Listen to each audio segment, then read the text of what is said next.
পৃথিবীর সৃষ্টির ধ্বনি, পৃথিবীর লয় পাওয়ার ধ্বনি, পৃথিবীতে দুঃখ কষ্টের ধ্বনি, সেটা একটাই, সেটা হচ্ছে ওঙ্কার। সেই জন্মের ধ্বনি, সেই মৃত্যুর ধ্বনি, সেই দুঃখ কষ্টের ধ্বনি।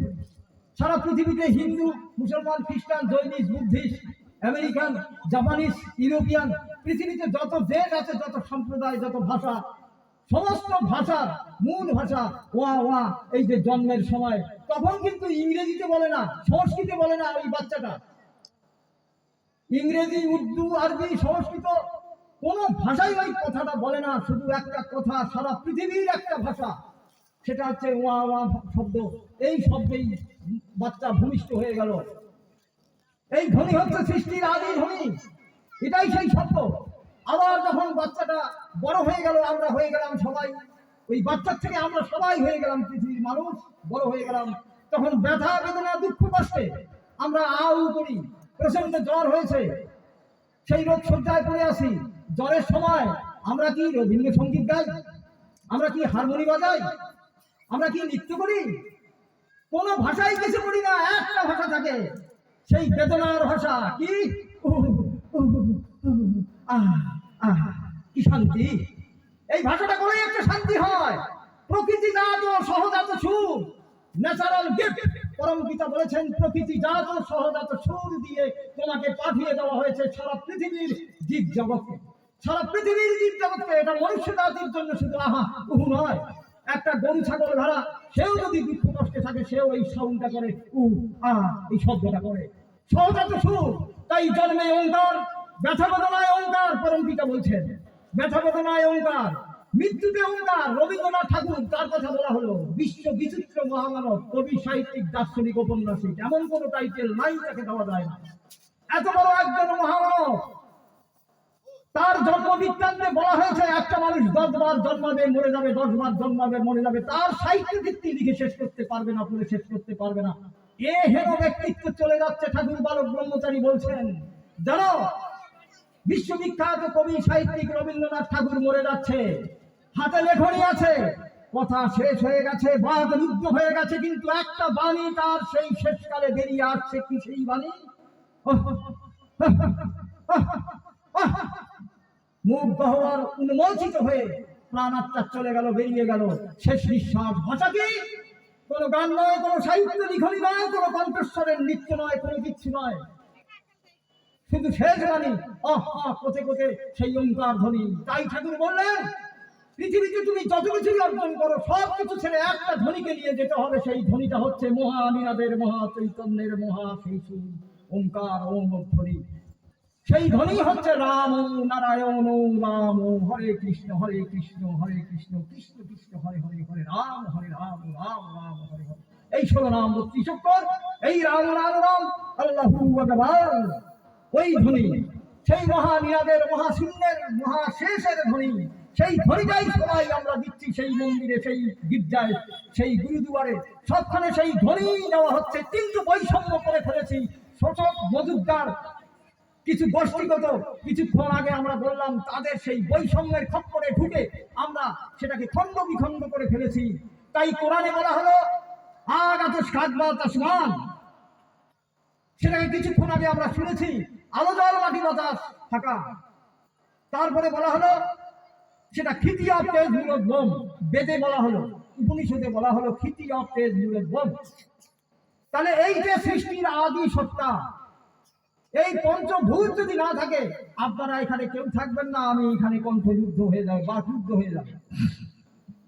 এই যে কথাগুলো বলছি, কথাগুলো আপনারা শুনছেন, কারণ পঞ্চভূতের মধ্যে একজন আছে। কথাগুলো শোনার জন্য একটা মাধ্যম আছে, একজন পিয়ন আছে।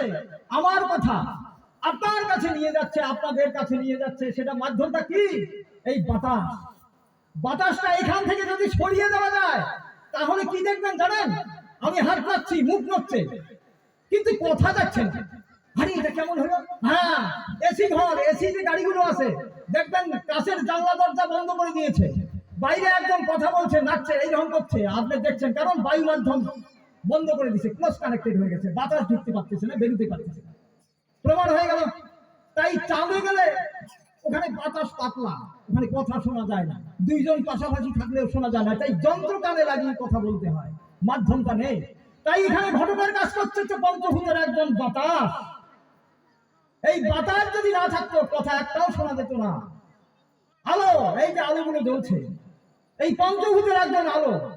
তাহলে আলো আমাদের একজন দেবতা, একজন ভগবান, যাই বলি ঈশ্বর, আল্লাহ, গড, যা কিছু এই আলো পঞ্চভূতের একজন।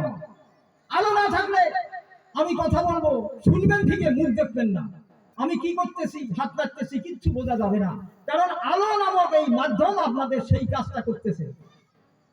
তারপরে বাতাস আর কি কাজ করতেছে?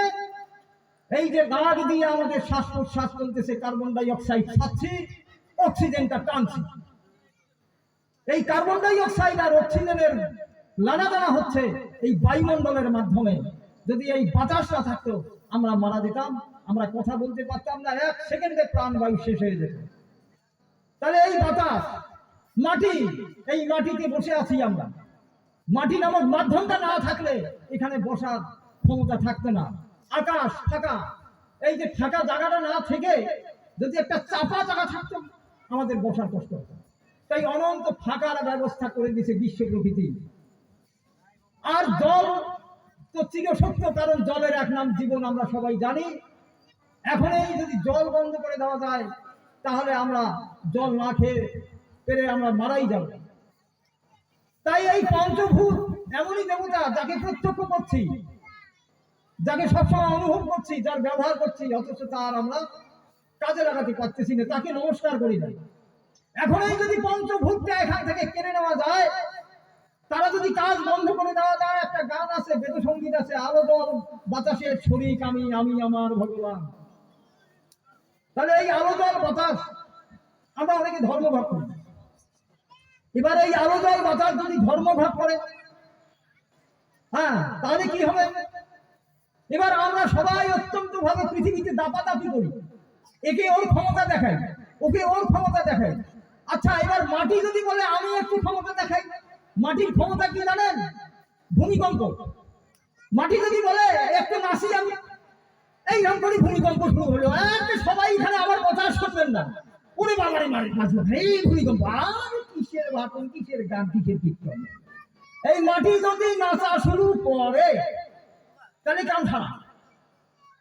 ঝড়, সাইক্লোন, বাতাস, বাতাস যদি বলে ঠিক আছে আমি একটু হাওয়া দেই, একটু ঝাপটা দেই, এই প্যান্ডেল ট্যান্ডেল উড়ি নিয়ে চলে যাবে সাইক্লোন, বাড়ি ঘর, ইটের ঘর পর্যন্ত। এই কিছুদিন আগে হয়ে গেল সাইক্লোন, আবার আসতেছে, বড় বড় সাইক্লোন আসতেছে আবার। এই পঞ্চভূতের খেলা, জল, প্রচন্ড বন্যা, জল, আগুনের ঝড়, প্রচন্ড খরা, যে আগুন দিয়ে আমরা, এই সূর্যের তাপ দিয়ে আমরা জীবিকা নির্বাহ করতেছি, এই সূর্যের টেম্পারেচার দিন দিন দিন দিন বাড়তেছে, বাড়তে বাড়তে এমন অবস্থা হয়ে যাবে 50 ডিগ্রি সেন্টিগ্রেড হয়ে গেছে। কারণ মাটির মধ্যে ডিম সিদ্ধ, তেল দিয়ে ডিম সিদ্ধ করা যাবে সেদিন আসতেছে। কথাটা শুনলে হাস্যস্কর মনে হয়। জার্মান বিজ্ঞানী মিস্টার দুবে কিছুদিন আগে আমাদের নর্থ বেঙ্গল সফরে এসেছিলেন। কথাটা শোনেন, নর্থ বেঙ্গল উত্তরবঙ্গ সফরে এসে উনি একটা ভাষণ দিয়েছিলেন, সেটা 1990 সালের কথা। সেই মঞ্চে, সেই অনুষ্ঠানে আমি অভাগা হিসাবে উপস্থিত ছিলাম। তার কথা শুনবার আমার একটু কৃপা হয়েছিল ঠাকুরের। তিনি কি বলেছিলেন জানেন কৃষকদের উদ্দেশ্যে? তিনি কৃষি বিজ্ঞানী ছিলেন, মিস্টার দুবে, জার্মান বিজ্ঞানী। তাকে নিয়ে এসেছিল পুন্ডিবাড়ি কৃষি বিশ্ববিদ্যালয়, সেখানে উনি আলোচনা করেছিলেন। কি বলেছিলেন জানেন? শুনে রাখুন। 90 সাল, 2024, 10 বছর যোগ করেন 24-এর সঙ্গে 34 বছর আগের ঘটনা। এখন হতে চলছে ঘটনাটা। অঙ্ক দিয়ে কথা বলি, ঠাকুরের গণিত হচ্ছে বাস্তব বিজ্ঞান, গণিত ভিত্তিক প্রমাণ সুর। তাই আমরা বাস্তবের কথা ছাড়া অবাস্তব কথা বলতে আসিনি। পরম পিতা তাই যে ধর্মের কথা বলেছে, প্রকৃতির ধর্ম, বাস্তব বিজ্ঞান, গণিত যুক্তি প্রমাণ সুরের কথা বলতে এসেছে, সামগ্রিক জীব জগতের ধর্মের কথা।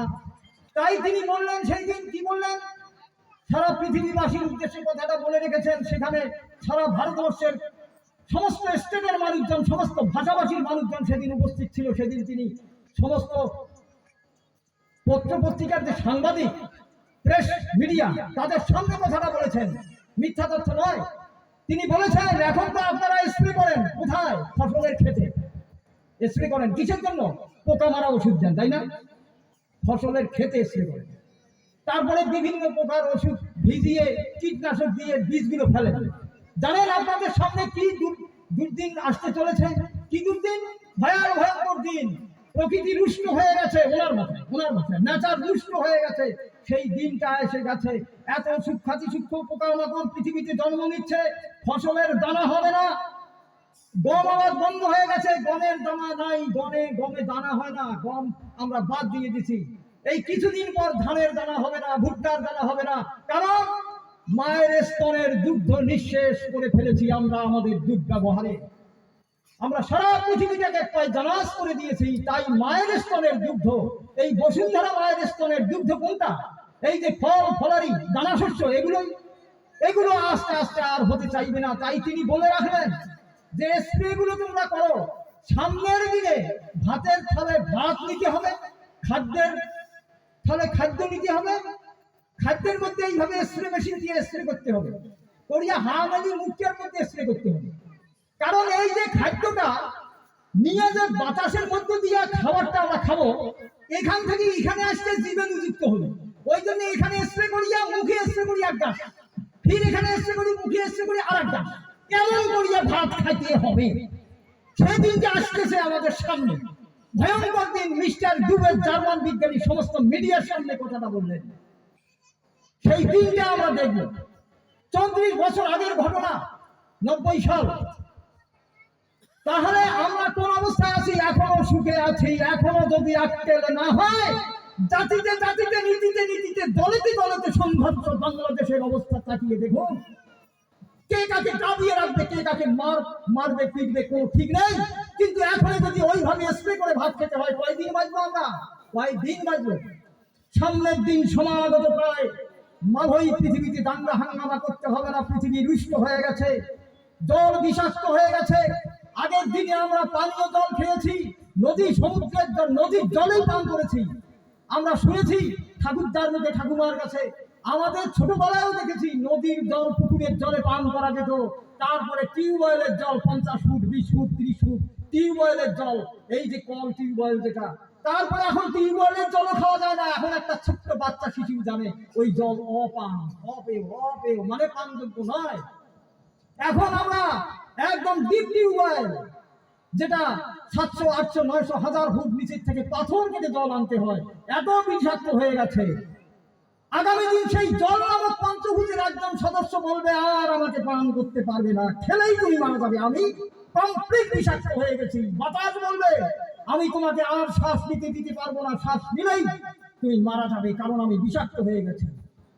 তাই তিনি বললেন, আমি পঞ্চভূতের কথা বলতে এসেছি। যদি পৃথিবীতে পঞ্চভূতে এই ঘটনা ঘটে, বিপ্লব শুরু করে দেয়,